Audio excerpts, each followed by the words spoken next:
비는 오후부터 멈출 기미가 없었습니다. 한서윤은 편의점 야간 아르바이트를 마치고 좁은 골목으로 접어들었어요. 신발 속으로 물이 스며들었고 우산은 비바람에 뒤집혔습니다. 골목 끝에서 희미한 신음이 들렸고 서윤은 발걸음을 멈췄습니다. 가로등 불빛 아래 중년 여성이 젖은 길바닥에 쓰러져 있었어요. 피가 물과 섞여 흐르고 휴대전화는 화면이 깨진 채로 깜빡거렸습니다. 괜찮으세요? 여성은 제대로 대답하지 못하고 짧게 숨을 몰아쉬었어요. 서윤은 주변을 둘러봤지만 사람들은 비를 피해 뛰어가고 있었습니다. 도와주세요. 여기 사람이 쓰러졌어요. 차도에 물이 불어 구급차가 늦어질 것 같았어요. 서윤은 자신의 점퍼를 벗어 여성의 어깨를 감쌌습니다. 손끝이 떨렸지만 지혈을 시도하고 여성의 호흡을 확인했어요. 근처 병원까지는 도보로 10분이었고 택시는 골목을 피하고 있었습니다. 조금만 버티세요. 제가 모실게요. 서윤은 등을 낮춰 여성을 업었고 젖은 길 위에서 미끄러지지 않으려 발끝에 힘을 줬습니다. 비바람이 얼굴을 때렸지만 그녀는 멈추지 않았어요. 병원 응급실 자동문이 열리자 간호사가 재빨리 들것을 밀고 나왔습니다. 교통사고 같습니다. 의식은 희미해요.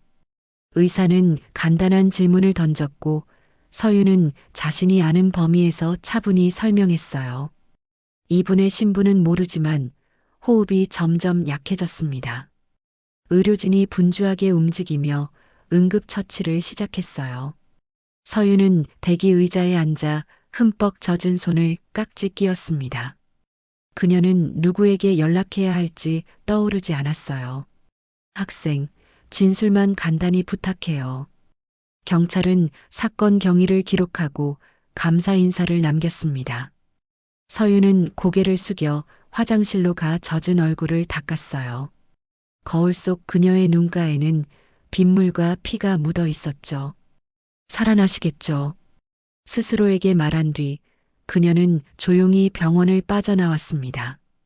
병원 복도 CCTV가 그녀의 뒷모습을 짧게 잡아냈어요. 비는 그칠 기세가 없었고 그녀는 허기와 한기를 품은 채 고시원으로 돌아갔습니다. 좁은 방에 들어오자마자 기침이 나왔고 젖은 옷을 세탁기에 돌렸어요. 밤 뉴스에서는 익명의 여학생이 중년 여성의 생명을 구했다는 짧은 보도가 흘렀습니다. 서윤은 자신의 이름이 나오지 않아 마음을 놓았어요. 하지만 그날의 냄새와 차가운 촉감은 오래 남을 것 같았습니다. 다음 날 오전 병원 특실 앞에는 조용한 긴장감이 감돌았어요. 구조된 여성은 하성그룹 회장 부인 민정이었습니다. 그녀는 천천히 눈을 떴고 간호사는 밤사이 있었던 일을 정리해 전달했어요. 익명의 여학생이 비를 맞으며 업고 왔다고 합니다. 민정이는 흐릿한 기억 속에서 젖은 어깨와 떨리는 손을 떠올렸습니다. 비서팀은 병원 CCTV와 주변 상가 영상을 수집하기 시작했어요. 그러나 화면은 빗물과 역광 때문에 선명하지 않았습니다. 강태성 회장은 언론 노출을 최소화하라고 지시했어요. 지금은 조용히 넘어가야 합니다. 비서실은 감사 표시를 준비했지만 신원을 특정하지 못해 어려움을 겪었어요. 사고 경위 조사에서 차량 브레이크 라인 이상 흔적이 확인되었습니다. 보안팀은 차고지 출입 기록을 재확인했고 숫자 하나 어긋난 로그가 보였어요. 운전기사는 전날 미세한 이상음을 들었다고 진술했습니다. 정기 점검에서는 문제 없었습니다. 그룹 이사회는 후계 구도와 주가 변동을 동시에 걱정했어요. 언론 담당팀은 단순 접촉사고라는 문구로 브리핑을 준비했습니다. 민정이는 구조해준 여학생을 찾고 싶었고 병원 관계자에게 조용히 부탁했어요. 찾아주시면 제가 감사 인사를 전하겠습니다. 하지만 개인정보 보호 규정이 장벽이 되었어요. 한편 장남 강도윤은 어머니 곁을 지키며 자료를 열람했어요. 그는 어머니의 사고가 우연만은 아닐 수 있다고 판단했습니다. 그리고 CCTV 속 젖은 점퍼의 뒷모습이 마음에 밟혔어요. 사흘 뒤 오후 서윤이 아르바이트하는 카페에 검은 차량이 멈췄어요. 우산을 접고 들어온 손님은 단정한 중년 여성이었습니다. 민정이는 계산대 맞은편의 소녀를 보는 순간 비 내리던 밤의 체온을 떠올렸어요. 뜨거운 차 하나 부탁해요. 서윤은 손등에 작은 상처를 커피컵 뒤로 숨겼습니다. 민정이는 눈길을 거두지 않았고 카운터 옆 벽면에 CCTV 모니터를 흘끗 봤어요. 비서가 건넨 사진 속 실루엣과 지금의 뒷모습이 겹쳤습니다. 민정이는 계산을 마친 뒤 명함을 내밀었어요. 혹시 시간이 되면 잠깐 이야기 나눌 수 있을까요? 서윤은 난감했지만 점장에게 양해를 구해 밖으로 나갔습니다. 주차장 차양 아래 바람소리가 길게 울렸어요. 민정이는 감사 인사를 전하며 학업과 생활 지원을 제안했습니다. 부담 갖지 마세요.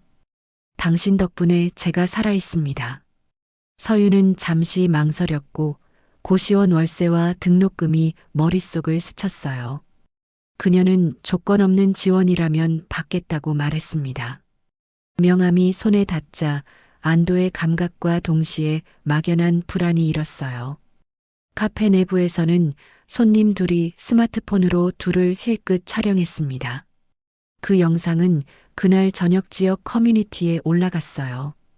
댓글에는 재벌가와 알바생이라는 말이 눈에 띄었습니다. 서윤은 퇴근길에 휴대전화 알림을 꺼두고 조용히 걸었어요. 다음 날 온라인 커뮤니티 게시글이 기사로 확장되었어요. 사진과 함께 후원받는 알바생, 정체는 누구인가라는 제목이 붙었습니다. 학교에는 익명 제보가 퍼졌고 몇몇 학생은 소문을 과장했어요. 돈줄 잡았다더라. 담임교사는 상황을 피하려 휴학을 권했습니다. 행정실은 미등록 연체 기록을 들추며 절차를 압박했어요. 민정이는 학교와 통화에 오해라고 설명했지만 교내 분위기는 이미 기울었어요. 이사회는 이미지 관리를 이유로 후원 공개를 금지했습니다. 조용히 마무리하시죠. 서윤은 자신이 이용되는 느낌을 떨칠 수 없었어요. 강도윤은 커뮤니티의 원본 영상을 확보해 출처를 추적했습니다. 업로드 계정은 그룹 하청업체 직원의 가족 명의였어요. 사내 누군가가 고의로 확산에 관여했을 가능성이 생겼습니다. 도윤은 비서실을 통해 정보 흐름을 거꾸로 더듬었어요. 그 과정에서 어머니 차량 정비 로그의 허점을 발견했습니다. 사고 전날 야간에 비인가 접근이 있었다. 서윤은 학교 옥상에서 바람을 맞으며 다음 선택을 생각했어요. 그녀는 잠시 주저했지만 물러서지 않기로 마음먹었습니다. 도윤은 연락을 보내 직접 만나 사실 확인을 제안했어요. 두 사람은 외부 간섭을 피하기 위해 작은 도서관에서 만나기로 했습니다. 도서관 지하 자료실, 형광등의 웅웅거리는 소리가 낮게 흔들렸어요. 도윤은 내부 감사 서버에서 출력한 비공개 로그를 펼쳤습니다. 정비소 CCTV에는 야간에 가면을 쓴 인물이 차량에 접근한 흔적이 있었어요. 또 다른 파일에는 실종된 유아 사건이라고 적힌 오래된 코드명이 보였어요. 서류에는 17년 전 병원 분만실에서의 혼선과 유괴 정황이 기록되어 있었습니다. 일부 DNA 샘플은 불명으로 남았고 최근 병원 응급 기록과 일치 가능성이 메모되어 있었어요. 도윤은 병원의 합법적인 범위에서 검사를 요청할 방법을 정리했습니다. 서윤은 자신의 이름이 문서 사이에서 미세한 그림자처럼 흔들리는 기분을 느꼈어요. 사실을 확인해야 앞으로 움직일 수 있습니다. 두 사람은 증거를 복사해 별도의 저장 장치에 분산 보관했어요. 자료 반환 직전 원본 폴더에서 파일 일부가 사라졌습니다. 비서실 누군가가 원격 삭제를 시도한 흔적이 로그에 남았어요. 도윤은 더 이상 미루지 않기로 했습니다. 그는 어머니에게 접근해 오래된 사건명을 조심스럽게 언급했어요. 민정이의 표정이 굳었고 그녀는 당장 대답하지 못했습니다. 그날 밤 서윤은 고시원 복도에서 낯선 발소리를 들었어요. 문틈 아래로 그림자가 스쳤고 그녀는 숨을 죽였습니다. 휴대전화에 알 수 없는 번호가 여러 번 찍혔어요. 그녀는 불을 끄고 조용히 새벽을 기다렸습니다. 새벽 경제지 한 면에 하성그룹 내부 문서가 터졌어요. 기사에는 비자금 계정 도면과 사고 조작 의혹이 담겨 있었습니다. 주가는 개장 직후 급락했고 거래 창구 앞에 사람들이 몰렸어요. 강태성 회장은 위기 대응 회의를 소집했습니다. 회의실 공기는 마른 종이처럼 빳빳했어요. 배우를 색출해라. 도윤은 기자에게 나가 사실을 정리해 알리자고 주장했습니다. 이사회는 가족 분열 프레임을 우려하며 그를 제지했어요. 민정이는 남편의 표정에서 익숙한 압박을 읽었습니다. 서윤은 안전을 위해 카페 동료의 원룸으로 임시 이동했어요. 저녁 도윤은 짧은 브리핑을 준비했지만 경찰이 명예훼손 혐의로 동행을 요구했습니다. 그는 차분히 자료 사본의 존재를 언급했고 언론사는 익명 제보를 예고했어요. SNS 라이브의 한 기자가 파일 일부를 공개했고 여론이 급변했습니다. 주차장 CCTV에 가면 인물 캡처가 화면을 채웠어요. 민정이는 집무실 금고를 열어 과거 사건 파일을 꺼냈습니다. 그녀는 결심을 굳히고 변호사에게 연락했어요. 내가 알고 있는 것을 모두 말하겠습니다. 그 시각 서윤의 휴대전화에 익명 메시지가 도착했어요. 검사 받지 마라. 다친다. 그녀는 화면을 지우고 약속 시간에 맞춰 조용히 병원으로 향했습니다. 병원 유전자 검사실은 차갑고 밝았어요. 검사는 신속히 진행되었고 결과는 당일 저녁 비밀 회신으로 전달됐습니다. 민정이와 서윤의 일치율은 논란의 여지 없이 확정적이었어요. 종이 위 숫자가 오래된 퍼즐을 정확히 맞췄습니다. 민정이는 의자에 앉아 손을 모았고 말없이 숨을 고르며 창밖을 보았어요. 서윤은 검은 파일을 닫고 의연하게 일어났습니다. 이제 해야 할 일을 하겠습니다. 그룹은 유동성 위기를 맞았고 하청업체 대금 연체가 현실이 되었어요. 도윤은 임시 대책을 발표해 직원 급여와 협력사 결제를 우선 보호했습니다. 민정이는 검찰에 남편의 비자금 자료와 접촉사고 정황을 제출했어요. 강태성은 영장 집행에 응했고 집무실 앞 복도는 번들거리는 침묵으로 꽉 찼습니다.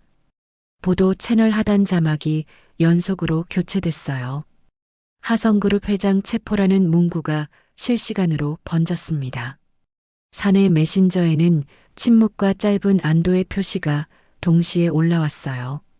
서윤은 고시원 짐을 정리하며 오래된 메모를 찢어 쓰레기 봉투에 넣었습니다. 도윤은 병원 주차장에서 그녀를 기다렸고 둘은 굳이 말하지 않았어요. 그들은 이제 사실을 숨기지 않기로 마음먹었습니다. 바람이 불어와 비 내리던 밤의 냄새가 잠깐 스쳤어요. 몇 달 후 회색이던 도시의 풍경이 느릿하게 제자리를 찾았어요. 서윤은 비상재단의 장학사로 첫 출근을 했습니다. 재단 사무실 벽에는 촘촘한 장학 대상자 명단이 붙어 있었어요. 그녀는 서류의 철자를 한 글자씩 확인하고 연락 일정표를 만들었습니다. 오늘 오후엔 지역 아동센터를 방문하겠습니다. 회의는 실무 위주로 짧게 흘렀고 방문 계획은 구체적으로 정리됐어요. 민정이는 소규모 은퇴 발표 이후 언론을 피하며 조용히 지냈습니다. 그녀는 재단 초기 기금만 남기고 운영에는 간섭하지 않았어요. 도유는 구조조정 대신 공급망 보호형 재건 계획을 제시했고 시장은 느리지만 긍정적으로 반응했어요. 서유는 비 오는 날이면 우산을 접고 잠깐 빗속에 섭니다. 그녀는 과거를 미화하지 않고 필요한 곳에 예산이 정확히 닿도록 표를 수정했어요. 아동센터에서 돌아오는 길, 한 아이가 뒤에서 소리쳤습니다. 선생님, 우산 같이 써요. 서유는 고개를 돌려 아이의 우산 속으로 들어갔어요. 그녀의 발걸음은 가벼웠고 메모장에는 다음 주 상담 일정이 추가되었습니다.